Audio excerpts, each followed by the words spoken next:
Hi viewers, hope you all doing good. Welcome to my channel. நான் உங்கள் ஸ்ரீராம். நிறைய பேர் இன்ஸ்டால மெசேஜ் பண்ணியிருந்தீங்க இந்த மாதிரி ஃபன்னா கண்டென்ட் போடுங்க ப்ரோ, நல்லா இருக்கும் அப்படின்ட்டு. ஸோ அந்த வியூவர்ஸ் ரெக்வஸ்ட்டுக்காக நம்ம வாங்க பேசலாம் அப்படின்னு சொல்லிட்டு ஒரு கண்டென்ட் பண்ணியிருக்கோம். Hope you all like. நம்ம சின்ன வயசுல இருக்கிறப்போ பெரிய ஆள் ஆகணுன்ற ஒரு ஆசை இருந்திருக்கும். பெரிய ஆள் ஆனதுக்கு அப்புறம் தான் தெரிஞ்சிருக்கும், நம்ம எல்லாருமே ஃபீல் பண்ணியிருப்போம் சின்ன பையனாவே இருந்திருக்கலாமேடா அப்படின்ட்டு. ஸோ நம்ம தனியா இருக்கிறப்போ நம்மளை ஸ்மைல் பண்ண வைக்கிறது நம்மளோட ஸ்வீட்டான ஒரு மெமரிஸ் தான். நிறைய ஃபன்ஸ் இருந்திருக்கும். ஸோ இதெல்லாம் பத்தி தான் ஒரு பேச்சுலர்ஸா டிஸ்கஸ் பண்றத வந்து வீடியோவா அப்லோட் பண்ணியிருக்கோம். Hope you all like. உங்களுக்கு அடுத்த என்ன டாபிக் பேசணுன்றதையும் இதுல சொல்லுங்க. Hello wears, hope you all doing good. நம்ம இந்த எபிசோட்ல வந்து ஜஸ்ட் ஒரு ஃபன் கண்டென்ட் தான் வந்து ஃபுல்லாவே இருக்கும். எப்படின்னா வாங்க பேசலாம் அப்படின்றதான் நம்ம எபிசோட டாபிக். இதில் வந்து நம்மளோட ஸ்வீட் மெமரிஸ்லாம் வந்து ஆக்சுவலாக நாங்கள் எப்போவுமே இங்கே ரெகுலராக ஷேர் பண்ணிக்கிறத வந்து உங்ககிட்ட எக்ஸ்பிரஸ் பண்ணுறோம் ஜஸ்ட். ஓகே, இது வந்து சிட்டி சிட்டி இது தேவைதானா? தயவு செஞ்சு கழட்டி போட்டுரு, என்ன டென்ஷன் ஏற்றாது. ஆல்ரெடி இவன் கொஞ்சம் வெறுப்பு ஏற்றிருக்கான். ஓகே, இது வந்து நவீன், என்ன தெரியும், I am Sriram. So first of all city, நம்மளுக்குன்னு ஒரு ஸ்வீட் மெமரிஸ் இருக்கும்ல, லைக் ஸ்கூல், காலேஜ், அந்த மாதிரி. அதில் வந்து நம்ம எப்பவுமே இங்கே டிஸ்கஸ் பண்ணுறது தான். ஜஸ்ட் ஏதாச்சும் வந்து எப்பவுமே அவன் தான் ஸ்டார்ட் பண்ணி விடுவான். ஸோ ஸ்டார்ட் பண்ண ஸ்டார்ட் பண்றப்ப இவர் பேசுறது மட்டும்தான், அதுக்கப்புறம் இவனை பேசவே விட மாட்டான், இவனே பேசிட்டு இருப்பான். அது போன வீடியோ அப்படி ஆயிடுச்சு. இந்த வீடியோல பார்த்து ப்ரோ என்கிட்ட எல்லாம் வராத, எனக்கு ஸ்கூலு காலேஜ் அப்படின்னாலே ஒரு ட்ராமா தான் வருது. இந்த ரஃப் நோட்டு, டெஸ்ட், சப்மிஷன் எல்லாம் இது மட்டும்தான் இருக்கு. மற்றபடி ஸ்வீட் மெமரிஸும் பிளசன்ட் மெமரிஸும் எனக்கு எதுவும் வரல. ஸோ அதனால இப்போ உங்களுக்கு ஏதாவது தோணுச்சுன்னா சொல்லுங்க, எனக்கு வந்தா நான் சொல்றேன். அட்லீஸ்ட் ஒரு க்ரஷ் கூட இல்ல? அதெல்லாம் அப்புறம் சொல்றேன்டா. நீ சொல்லு. நீங்க ஷேட்ஸ் ஆஃப் லவ் கொண்டு போறீங்க, அது இல்லைங்க நம்ம வீடியோ. முதல்ல நீங்க ஸ்கூல் ஸ்வீட் மெமரி சொல்லுங்க, நீங்க சொல்லுங்க. ஆக்சுவலி வந்து ஸ்கூல் ஸ்வீட் மெமரிஸ் அப்படின்னா வந்து அந்த 12th பப்ளிக் எக்ஸாம் தான் ஃபர்ஸ்ட் எனக்கு எடுத்த உடனே ஞாபகம் வருது. பப்ளிக் எக்ஸாம் ஸ்வீட்டாங்க, கேட்டுக்கோங்க. நீ இத முதல்ல கேளு, அதுக்கப்புறம் இது ஸ்வீட்டா இல்லையா நீனே சொல்லு, ஓகேவா? அது ஒரு சரியான ஃபன்னான கண்டென்ட் ஆக்சுவலா. கேளு, இத பேச விடுறா. இப்போ வந்து என்ன ஆயிடுச்சுன்னா 12th பப்ளிக்கு எக்ஸாம் எல்லாம் எழுதிட்டு இருக்கோம். எங்களோட ஸ்கூல்ல வந்து கேர்ள்ஸ் ஹை ஸ்கூல்ல தான் எக்ஸாம், ஓகேவா? நாங்க அங்கதான் போயிட்டு சென்டர் எழுதுவோம். என் பக்கத்துல என்னோட பெஞ்ச்ல 2 பேர் தான். அதுல அந்த சைட் கார்னர்ல வந்து ஒரு பொண்ணு, ஓகேவா? ஃபர்ஸ்ட் டேலே வந்து உட்காந்து 3 hours எக்ஸாம்னா 3 hours எழுதும்டா அந்த பொண்ணு. நிமிந்து கூட பார்க்காது, அப்படி உட்காந்து எழுதும். சரி, நல்லா படிக்கிற பொண்ணு தான் வந்திருக்கு போல அப்படின்னு சொல்லிட்டு நம்மளுக்கு ஒரு கிளிகிழிப்பு மனசுக்குள்ள ஓகே இருந்தோன்னா. அப்புறம் என்ன ஆயிடுச்சு, பிசிக்ஸ் எக்ஸாமுக்கு 1 வேர்டு கொஞ்சம் டஃப். உடனே நான் இந்த சைடு வந்து அப்படியே திரும்பலாம் அப்படின்னு பார்த்தா அது இப்படி வச்சுட்டு எழுதிட்டு இருக்கு. உடனே பார்க்கவே இல்லை, சரின்னு சொல்லிட்டு விட்டுட்டேன். அதுக்கப்புறம் வந்து கெமிஸ்ட்ரி எக்ஸாமும் அப்படியே போயிருச்சு. கடைசியில் ஒரு 2 days மேக்ஸுக்கு வரவே இல்லை இந்த பொண்ணு. அப்புறமா பயாலஜி எக்ஸாம். ஆக்சுவலாக நம்ம பேட்சுக்கு வந்து ஜுவாலஜி ஈஸி, பாட்னி கொஞ்சம் டஃப்னு நினைக்கிறேன் நம்ம செட்டுக்கு. முன்னாடியில் 2015 சொல்கிறேன். அவன் வந்து இப்படி வந்து எழுதிட்டு இருக்கா. நான் ஆன்சர் கேட்கணும்னு கூட கூப்பிடல, ஜஸ்ட் வந்து ரப்பர் வந்து பாஸ் ஆகி அங்கே கீழே விழுந்துருச்சு. அவ கால் கிட்ட, அந்த பொண்ணு கால் கிட்ட விழுந்துருச்சு. நான் போயிட்டு கூப்பிடுறதுக்கு போறேன், இப்படி இப்படி வச்சு எழுதிட்டு இருந்தான். உடனே நானே குனிஞ்சு எடுத்துட்டேன். நான் இப்படி கை காமிச்சேன், தெரியாம தூக்கி போட்ட மாதிரி இல்லைங்க எனக்கு. ஆக்சுவலா வந்து அது ஸ்லைடிங் பெஞ்ச்ரா டேபிள், அதெல்லாம் நான் வந்து இப்படி வச்சிருந்தேன். அது ரோல் ஆகி கீழே விழுந்துருச்சு. கீழே விழுந்து அந்த பொண்ணு கால் கிட்ட போய் விழுந்துருச்சு. சரி சரி, நீங்க கதைக்கு வாங்க. சரியா? அதுக்கப்புறம் அந்த பொண்ணு பார்த்தேன், எதுக்குள்ள நானே எடுத்துட்டேன் குனிஞ்சு. அதுக்கப்புறம் வந்து கொஞ்ச நேரம் அப்படி எக்ஸாம்லாம் முடிச்சாச்சு. உடனே சரி, அது அப்பந்தான் அந்த எழுதின 4 எக்ஸாம்ல அந்த பொண்ணு அப்பதான் ஸ்ட்ரைட்டா உட்காந்துருக்கு, எழுதி முடிச்சுட்டு சீக்கிரமா. ஓகே ஃபைன் அப்படின்னு சொல்லிட்டு பாட்னி டஃப் இல்லை அப்படின்னோடனே ஒன்றுமே சொல்ல திரும்பிடுச்சு இப்படி. உடனே எனக்கு ஒரே அசிங்கமாக இருந்துச்சு. சரி என்னடா இது அப்படின்னு சொல்லிட்டு மறுபடியும் அப்படியே ரவுண்ட்ஸ் பண்ணாங்க மேடம், இன்விஜிலேட்டர். ரவுண்ட்ஸ் பண்ணோடனே பின்னாடி வந்துட்டாங்க. பின்னாடி வந்தோடனே எனக்கு தெரியாது அவங்க பின்னாடி இருந்தது. சரியா, ஏதாச்சும் ஒன் வேர்டாச்சும் சொல்லலாம்ல அப்படின்னு. உடனே நான் காமர்ஸ் அப்படின்னு சொல்லிச்சு பார்க்கணும். அடங்கொம்மால ஆண்மை இல்லை என்றால் ஆஸ்பத்திரிக்கு போங்கடா பொட்டைங்களா, ட்ரை பண்ணியடா அப்படின்றது. என்னால மறக்கவே முடியாது. பின்னாடி இருந்த இன்விஜிலேட்டரும் சிரிச்சுட்டாங்க. சிரிச்சுட்டு ஏப்பா என்ன ஹோல் ஹால்க்கும் பண்ணாயிருச்சு. அதுதான் நான் அதை ஸ்கூல் பார்ட்டுன்னு பார்த்தாலே அதுவும் அந்த டைம் அதோட அதான் லாஸ்ட் எக்ஸாமும் கூட. ஸோ அது அப்படியே ஸ்ட்ராங்கா வந்து இருக்கு இப்போ வரைக்கும். நீங்க சரி ஓகே 18+ பேசினா கண்டென்ட் கிரியேட்டர் கொஞ்சம் கோவம் வராரு. சரி ஓகே. ஆக்சுவலா எங்க வீட்டில தான் பாய்ஸ்லாம் வருவாங்க, ஒண்ணா படிப்போம். அதுல வந்து ஒரு ஃப்ரெண்ட் ஒருத்தர் இருக்கான். இப்போ அவன் டாக்டரா இருக்கான். பட் அப்ப வந்து வேணாம் அப்புறம் அவன் ஏதாவது இதாயிட போறான். அப்போ வந்து அவன் எப்படி அவன் பிளான் பண்ணுவான்னா 10 மினிட்ஸ் படிப்போம்டா, அடுத்து 10 மினிட்ஸ் போய் மாடியில கிரிக்கெட் ஆடுவோம்டா அப்படின்ட்டு. 10 மினிட்ஸ் என்ன கிரிக்கெட் ஆடுவீங்க? அது அப்படி பிளான் பண்ணுவான்டா. பட் ஆனா மேல போய் ஒரு 1/2 hour 1 hour கிரிக்கெட் ஆடுவோம். வந்து கீழே டயர்டாகி படுத்து ரெஸ்ட் எடுப்பான். அதுக்கடுத்து இதை படிக்க மட்டும் மாட்டோம், எல்லாம் பண்ணுவோம். சில சமயம் வேற ஏதாவது வீடியோஸ் டவுன்லோட் பண்றது அதெல்லாம் நடக்கும். ஆனா மறுபடியும் விளையாட மட்டும்தான் இன்ட்ரெஸ்ட் இருக்கும். இது என்ன போனா அடுத்த நாள் பயாலஜி எக்ஸாம், இனி முதல் நாள் இந்த மாதிரி பிளான்லாம். ஒரே நிமிஷம், எனக்கு ஒரு டவுட் இருக்குங்க. இந்த டாக்டர்னு சொன்னீங்களே, விளையாடிட்டு எப்படிங்க அவர் டாக்டர் ஆனாரு? அது அவன் பயாலஜில மார்க் எடுத்து அவன் டாக்டர் ஆகல. அதுக்கடுத்து ஆப்வியஸ்லி பிலிப்பைன்ஸ் அதே மாதிரி போய் அங்க போய் படிச்சு டாக்டர் ஆயிட்டான். ஸோ இதான். உங்களுக்கு ஏதாவது? ஸோ இவங்களும் பப்ளிக் எக்ஸாம் பத்தி பேசினதால நம்மளும் அதே லைன்ல போறது பெஸ்ட்னு நினைக்கிறேன். ஸோ இது 10th பப்ளிக் எக்ஸாம். எப்படி எல்லார் வாழ்க்கையிலயும் ஒரு ஃப்ரெண்ட் இருப்பாங்களோ, நம்ம வாழ்க்கையிலயும் ஒரு ஃப்ரெண்ட் இருக்காரு. ஆனா எல்லாரும் வந்து கொஞ்சம் வளர்ந்த அப்புறம் ஃப்ரெண்ட் ஆவாங்க. எனக்கு மட்டும்தான் பிறந்தப்பந்தே அவர் ஃப்ரெண்டா இருந்தாரு. அது எப்படி பிறந்த உடனே நீங்க ஃப்ரெண்டாவே பிறந்துட்டீங்களா? அப்படி இல்லை, எங்க அப்பாவும் ஃபேமிலி ஃப்ரெண்டு. ஸோ அந்த மாதிரி ஃப்ரெண்டா இருந்தாரு. ஸோ அதுல என்னன்னா, நான் வந்து 10th ஒரு குறிப்பிட்ட மார்க் எடுத்தேன்.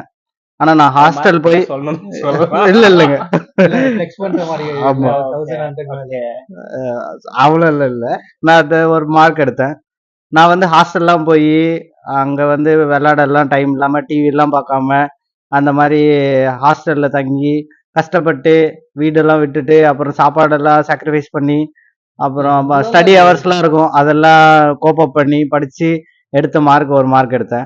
என் ஃப்ரெண்டு வந்துட்டு, அந்த ஃப்ரெண்டு வந்து கூடவே இருந்த ஃப்ரெண்டு வந்து ஹாஸ்டலுக்குலாம் எதுவும் செலவு பண்ணல, வீட்லயே இருந்து படிச்சிட்டாப்புல. படிச்சுட்டு பார்த்தா வந்துட்டு ரிசல்ட் வர்ற அன்னைக்கு நான் மார்க் பார்த்துட்டு நான் குஷியா இருந்தேன். என்னோட சந்தோஷம் எவ்வளவு நேரம் நிலைச்சதுன்னா, அது ஒரு 5 நிமிஷம் தாங்க. நான் இப்படி மார்க் பார்த்துட்டு இப்படி கீழே இறங்குற உடனே அவர் வந்துட்டாரு. வந்துட்டு என்ன கேட்பாங்க, உங்க மார்க் எவ்வளவுன்னு கேட்பாங்க. அதே மாதிரி கேட்டாரு. என்னை விட அவர் கொஞ்சம் ஒரு 10 மார்க் அதிகம். 10 இல்ல, ப்ரிசைஸா சொல்லணும்னா 9 மார்க் அதிகம். 9 மார்க் அதிகம்ன்றதுனால அவர் வாய் ஃபுல்லா பல்லு. அவருக்கு ஆளு கொஞ்சம் கலரா தான் இருப்பாரு. அவரோட வண்டி பாத்தீங்கன்னா வந்து பச்சை கலர் வண்டி, கரெக்டா கிளி பச்சை கலர் வண்டி. அதுல வந்துட்டு இடிச்சுக்கிட்டே வந்தாரு. அப்பவே தெரியும் ஏதோ இருக்குன்ட்டு.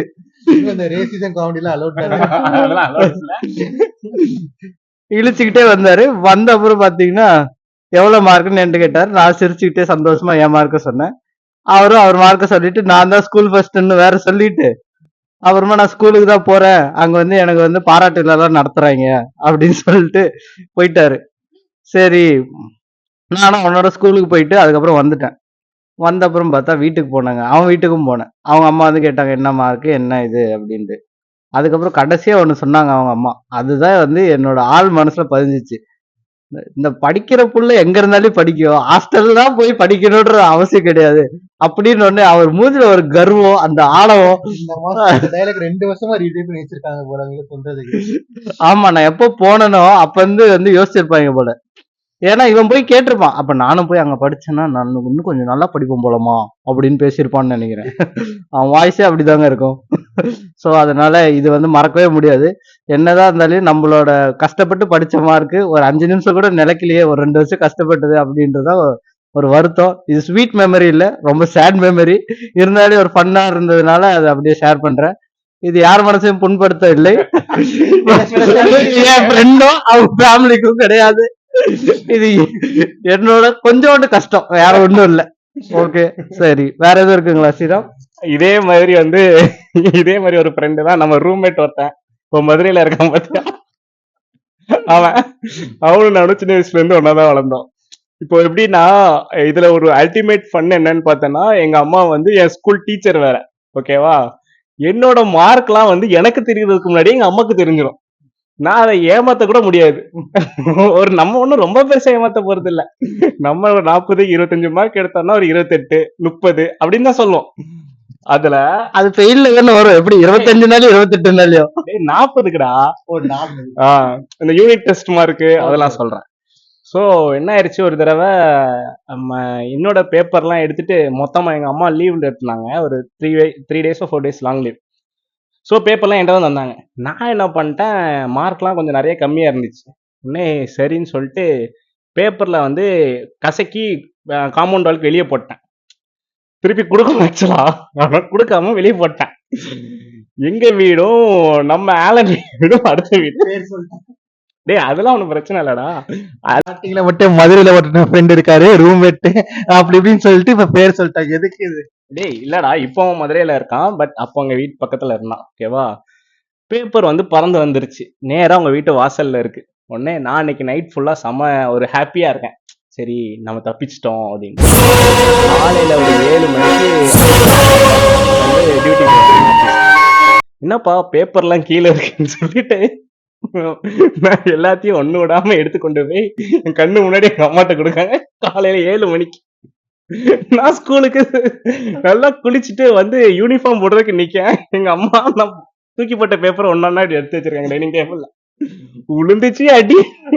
எத்தனை ஒரு மேபி அரௌண்ட் 8ன்னு நினைக்கிறேன். புரியல. அட்லீஸ்ட் ஒரு தேர்ட் ஸ்டாண்டர்ட் பையன் கூட அதை கட் பண்ணி போட்டிருப்பான், இல்ல அட்லீஸ்ட் கொளுத்தி போட்டிருப்பான். எப்படி அது அப்படியே வந்து குடுக்கறாருன்னா அந்த எந்த லட்சத்துல நீ போட்டிருப்ப? அதுதான் சொல்றேன். பையனோட அறிவு அவ்வளவுதாங்க. இதுல வீடியோ வேற, யூடியூப் வேற. கேளு, இதுக்கப்புறம் தான் அல்டிமேட் பண்ணே. சொல்லுங்க. அன்னைக்கு ஈவினிங் வந்து என்ன ஆகுது, இந்த மாதிரி வீட்டுல திட்டிட்டு இருக்காங்க. நான் விளையாட விட மாட்டேன்ட்டாங்க. வெளியெல்லாம் போயிட்டு விளையாடக்கூடாதுன்னு ஒழுங்கா படி அப்படின்ட்டு. நான் இருக்கேன். ஆலன் தான் எப்பவும் எனக்கு வந்து கூப்பிடுவான், கிரிக்கெட் விளையாட வாடா அப்படின்ட்டு. ஆலன் வந்து கூப்பிட்டுருக்கான். நான் என்ன பண்ணியிருக்கேன், இவன் சொன்னாதான் வந்து எனக்கு இவன் மார்க் கம்மியா சொன்னாதான் நம்மளுக்கு கொஞ்சம் லைட்டா கிளி விடும் அந்த அடியிலையும். மா இந்த கொஸ்டின் பேப்பர் ரொம்ப டஃப்மா, பாரு ஆலனே கம்மியா தான் மார்க் எடுத்திருக்கான் அப்படின்னு. அவன் ஆக்சுவலா டாப்பர். ஓகேவா? அவன் எவ்வளோடா எடுத்திருக்கான்னா எனக்கு எக்ஸாக்டா மார்க் தெரியல, என்னோட ஒரு சப்ஜெக்ட்ல கம்மியா இன்னொரு சப்ஜெக்ட்ல கூட அப்படின்னு சொல்லிட்டேன். அவன் அடுத்த நாள் கூப்பிட வந்திருக்கான். எங்க அம்மா கூப்பிட்டாங்க, வாப்பா உள்ள அப்படின்னு சொல்லிட்டு. இவன் என்ன பண்றான், நான் கண்ணை காமிக்கிறேன், டேய் அப்படின்லாம் காட்டுறேன் வச்சான் அப்படின்ட்டு. அவன் என்னடா கண்ணை காமிக்கிற அப்படின்றாங்க. அவன் நான் பின்னாடி இருந்துட்டு அப்படி தலையை குனிஞ்சிட்டு அடிவிட போகுது, சரி உள்ளட்டும் சொல்லி அப்படி கண்ணை விட்டுருக்கேன். சொல்றான் எல்லாம் 1 மார்க் 2 மார்க் மிஸ் பண்ணிருப்பான். நான் அதுல இருந்து ஒரு 10-15 மார்க் மிஸ் பண்ணிருப்பேன். அதாவது 40ல இருந்து 80ல இல்ல.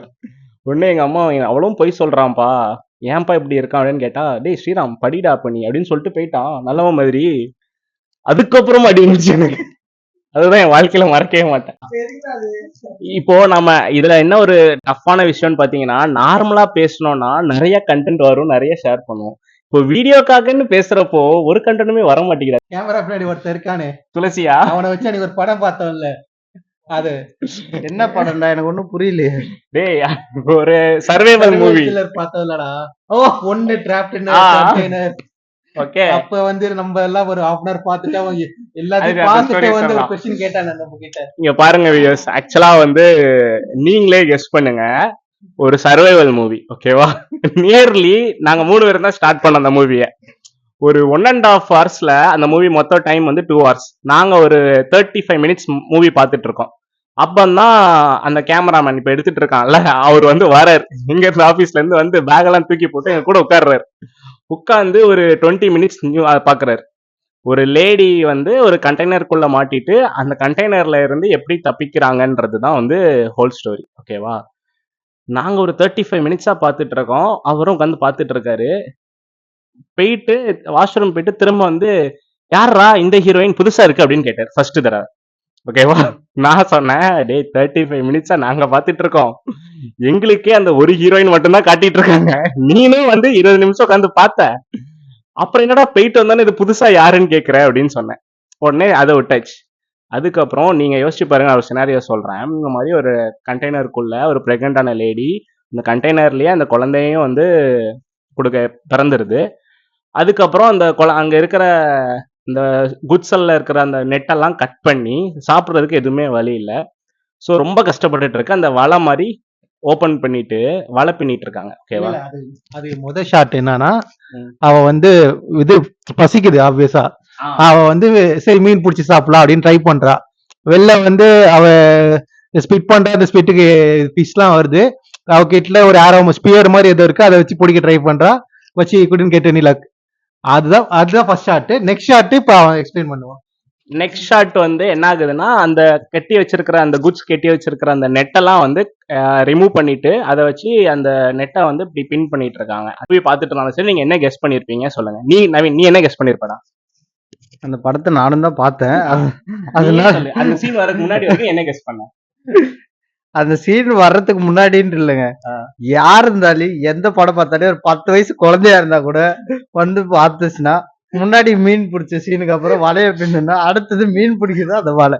ஆனா என் தலைவன் என்ன கேட்டான்றது மட்டும் நீங்க இப்ப கேளுங்க, நீங்க வாழ்க்கைய வெறுத்துருவீங்க. சொல்லுங்க நீங்க. கிட்ட வந்துட்டு, மாப்பிள்ள இந்த பொண்ணு என்னடா குழந்தைக்கு தொட்டில் கட்டிட்டு இருக்குன்னு கேட்டான். எப்படி யோசிச்சிருப்பான் பாருங்க. எப்படிடா தொட்டில் கட்டும், எப்படிடா தொட்டில் கட்டும் கண்டெய்னர்ல எப்படி கட்டுவாங்க அப்படின்னு கேட்டா, இது பிடிங்க கொஞ்சம். தொட்டில் என் இனிய தமிழ் மக்களே, வலைய பின்னிட்டு உங்கள் பாசத்திற்குரிய பாரதி ராஜா பேசுகிறேன். சோத்துக்கே வழி இல்லாம, உடம்புல சத்து இல்லாம இருந்த ஏதோ ஒண்ண வச்சு கண்டெய்னர் அறுத்து மேல மீன் பிடிக்க போறா. அவ வந்து தொட்டில கட்டிட்டு இப்படி ஆட்டிட்டு உட்காந்துருப்பாளாம். அது கூட பரவாயில்ல. ரூம் ஃபுல்லாவே இப்படிதான் இருக்கும். எல்லாருமே ஒரு ஒரு பார்ட்ல வந்து பயங்கர ஸ்ட்ரெஸ் ஆகி தான் வருவாங்க. சோ அப்படி வந்துட்டு அன்னைக்கு வந்து அந்த மூவி பார்த்துட்டு கிட்டத்தட்ட வந்து அன்னைக்கு ஒரு 2 hours கம்ப்ளீட்டா சிரிச்சுட்டே இருந்தோம். அவ்வளவு காமெடி. அதுக்கப்புறம் என்ன நடந்துச்சு, அதுதான் அல்டிமேட். அந்த சர்வைவல் மூவின்னு தெரிஞ்சிருச்சு எல்லாத்துக்குமே. ஓகேவா? தினம் பேச 1 hour 30 minutes பார்த்தாச்சு மூவி. ஓகேவா? முடிய போகுது படம் லிட்டரலா முடிய போகுது. படம் மொத்தமே சர்வைவல் படங்க. படத்தோட கான்செப்ட், ஒரு பொம்பளை பிரெக்னன்ட் லேடி கண்டெய்னருக்குள்ள மாட்டினவ வெளியே வந்துட்டு எப்படி குழந்தையோட மீண்டு வெளியே வரா. அதான் கான்செப்ட். படம் பேரும் அதான், சர்வைவரோ ஏதோ தான், அந்த மாதிரிதான். இந்த பிரெக்னன்ட் லேடி பேஸ் பண்ணி சர்வைவர். ஸோ அந்த வில் பவர் எவ்வளோ இருக்கு அப்படின்றத காட்டுறதுக்கு தான் அந்த படம் எடுத்திருக்காங்க. என் தலைவன் கடைசி ஒரு கேள்வி கேட்டான், அது மட்டும் கேளுங்க நீங்க. மாப்பிள்ள, இந்த குழந்தையும் இந்த பொண்ணு இந்த கண்டெய்னர்லயே மூழ்கிருச்சு இப்போ அப்படின்னா என்ன மாப்பிள்ள பண்ணுவாங்க அப்படின்னு கேட்டேன். நான் அப்படியே ஷாக் ஆயிட்டேன். டேய், 1.5 மணி நேரமா அந்த டைரக்டர் எப்படிலாம் அந்த பொண்ணுக்கு கஷ்டம் கொடுக்க முடியுமோ எல்லா கஷ்டத்தையும் கொடுத்துட்டாரு. கொடுத்து அது உடம்புல கிளி வாங்கி ஸ்டிச் போட்டு அதுவே அந்த குழந்தைய காப்பாத்தி அதுக்கு ஃபீட் பண்ணி சாவறதுக்காடா அப்படின்னு கேட்டா, மாப்பிள்ள அப்படி படம் எடுப்போம் மாப்பிள்ள நான்லாம் அப்படின்றான். அப்ப அவ்வளவு ஈவலா இருக்காம. This is super. அவனோட பேச நீங்க பாக்கணும், ரிவீல் பண்ணணும்னா நீங்க கமெண்ட் பண்ணுங்க. அடுத்த வீடியோல கன்ஃபார்ம் அவனை நாங்க இன்ட்ரோடியூஸ் பண்றோம். இதே பின்னாடி இருந்து யாருன்னு கேக்குறான்டா அவன். டேய் துளசி, இவ்வளவுதான் லிமிட் உனக்கு. ரொம்ப லேட் ஆயிடுச்சு, நம்ம முடிச்சுப்போம். இதுக்கு மேல ஏதோ கண்டென்ட் வேணும்னா, ஃபன் கண்டென்ட் எல்லாம் பண்ணணும்னா நீங்க லைக் பண்ணுங்க, ஷேர் பண்ணுங்க, சப்ஸ்கிரைப் பண்ணுங்க, கீழே கமெண்ட் பண்ணுங்க. மேலும் மேலும் நிறைய ஃபன்ஸ் எல்லாம் நடக்கும் வாழ்க்கையில. கன்ஃபார்ம் அதெல்லாம் ரொம்ப ரொம்ப ஃபன் இருக்கும். அதெல்லாம் ஷேர் பண்றோம் ஃபியூச்சர்ல. Okay, Sriram will take over this videos and next step social content everything. இந்த சேனல் எல்லாத்தையும் மிக்ஸ்ட் அப் அந்த மாதிரி ஒரு கண்டென்ட் கொடுக்குற மாதிரி இருக்கும். Okay, let's hope to see you soon guys. Bye.